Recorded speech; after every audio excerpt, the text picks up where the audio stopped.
Le silence est devenu une trahison. Le silence est devenu une trahison.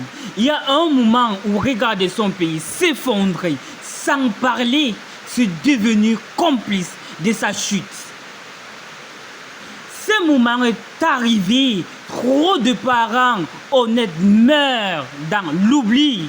Trop de villages pleurent dans l'indifférence. Trop de jeunes diplômés se demandent pourquoi le système ne suffit plus dans ces pays. Et toi, tu continues de croire qu'il faut se taire. Pour moi, je dis non. Non. Parce que quand l'amour du pays devient une douleur silencieuse, alors parler devient un acte de survie. Parler devient un acte de survie. De survie, pourquoi? Parce que le peuple est à genoux. Aujourd'hui, le peuple est à genoux. Le peuple est à genoux. Mais le peuple n'est pas brisé. Le peuple n'est pas brisé. Nos mères vantent encore au marché.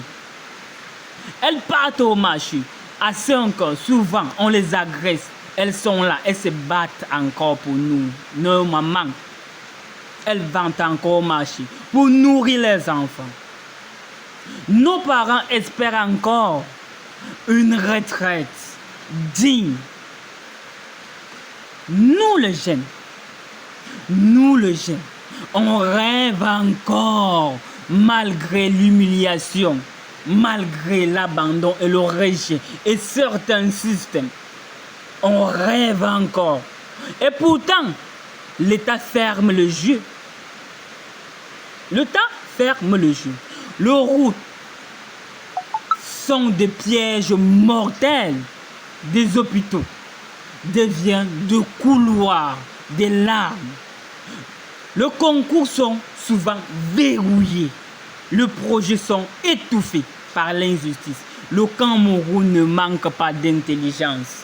Le Cameroun ne manque pas d'intelligence. Allez un peu partout dans les directions. Le Cameroun ne manque pas d'intelligence. Il manque de juste. Il manque de l'écoute. Et non seulement le Cameroun manque d'âme prête à servir avant de se servir. Le Cameroun manque d'âme de servir avant de se servir. Le tribalisme, c'est poison qui nous divise. C'est poison qui nous divise. On demande ton nom, ta région, ta langue, avant même de voir ton talent. Avant même de voir ton talent. Le tribalisme n'est plus un accident pour moi dans ces pays. Pour moi, dans ces pays, j'ai l'impression comme si le tribalisme, c'est un outil. Un outil pour diviser, pour manipuler, pour discriminer. Mais un pays qui trie ses enfants selon leurs origines est un pays qui sabote son avenir. Oui, c'est un pays qui sabote son avenir.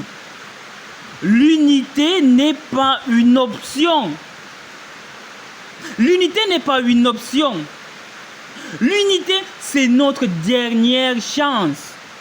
Ce n'est pas une option, c'est notre dernière chance. L'unité, c'est notre dernière chance. Le Cameroun doit appartenir à tous ses enfants, du nord, de l'est à l'ouest. Je dis que tous les 4 coins cardinaux, oui, du nord au sud, de l'est à l'ouest, le Cameroun doit appartenir à tous ses enfants. Pas seulement à ceux qui parlent fort, pas seulement à ceux qui parlent le plus fort aussi dans ce pays. Et pourtant, malgré tout ce qu'on traverse, il y a des résistances. Il y a des résistants. C'est laid. Des jeunes qui refusent de vendre leurs âmes. Ils refusent de vendre leurs âmes. Ils créent avec ce qu'ils ont, avec leur détermination, malgré l'humiliation, malgré tout. Ils font avec ce qu'ils ont. Ils refusent de vendre leurs âmes. Des filles mères deviennent leaders. Oui, des filles mères deviennent des leaders, des enfants du peuple devenus de lumière. Il y a des enfants du peuple devenus lumière partout. Malgré ces controverses, moi aussi, j'ai échoué. Moi aussi, je souffert. Mais j'ai refusé de tricher. J'ai dit en aucun jour. J'ai refusé de tricher. J'ai choisi de transformer ma douleur en mission.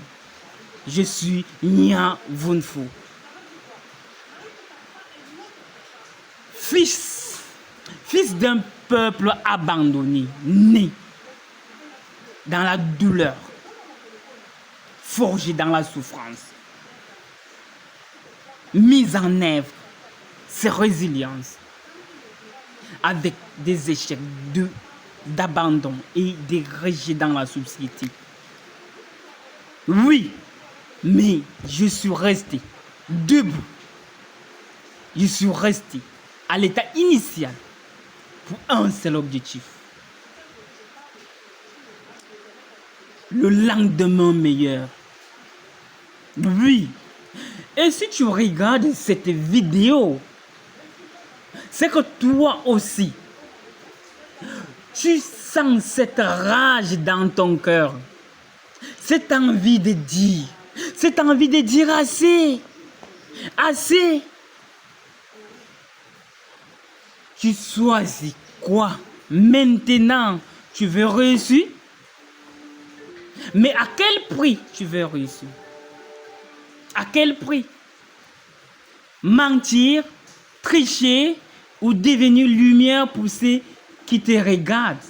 À quel prix veux-tu réussir? Le silence ne sauvera personne.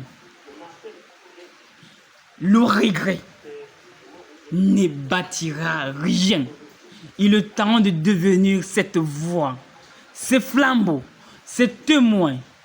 Abonne-toi, commente. Commente ton cri, partageons cette vérité à 5 personnes. Le combat commence maintenant.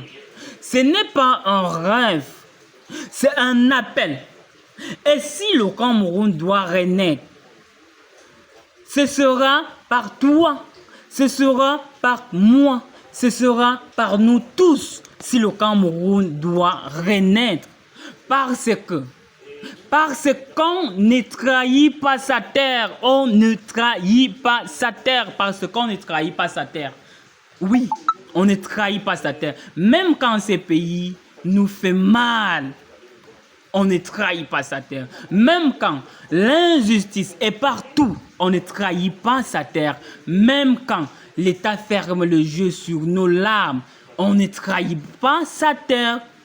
On continue d'aimer parce qu'on ne trahit pas sa terre. Pas par faiblesse, mais parce que cette terre coule dans nos veines. Parce que nos ancêtres ont labouré ces sols avec foi. Parce que nos enfants méritent mieux. Oui, nos enfants méritent mieux. Le système est malade. Oui, on comprend. L'avenir est flou.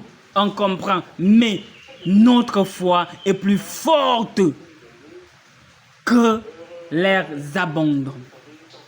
Notre foi est plus forte que leurs abandons. Et en tant que Nya, et tant qu'il restera un cœur, oui, et tant qu'il restera un cœur qui bat pour la vérité, le Cameroun n'est pas mort. Le Cameroun n'est pas mort. On connaît les qui vont ressusciter le Cameroun.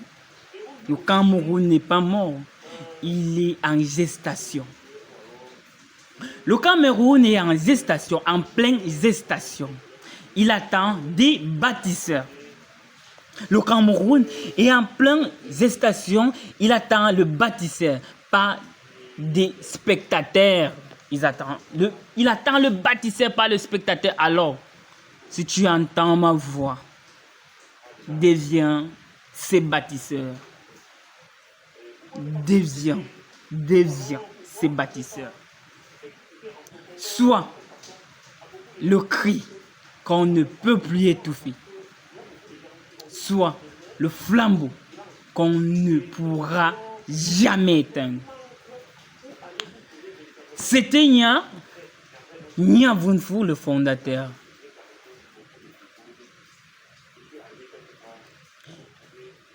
Et vous passez une très bonne journée.